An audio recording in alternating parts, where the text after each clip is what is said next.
दोस्तों यह channel delete हो रहा है। हमारे नए चैनल का लिंक नीचे दिया गया है, देखकर सब्सक्राइब कर लें।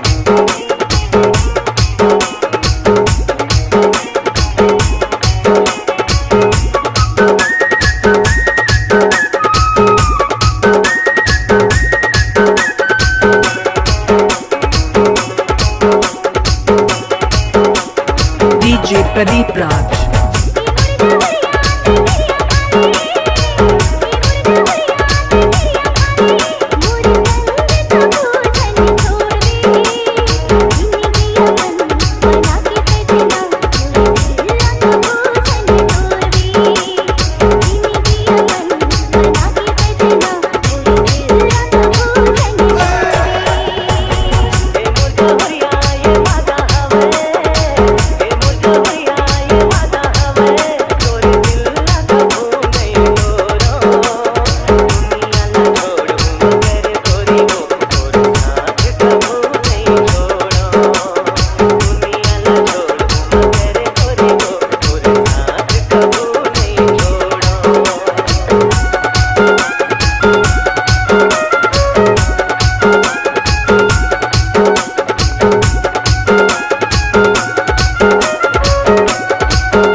DJ Pradeep Raj.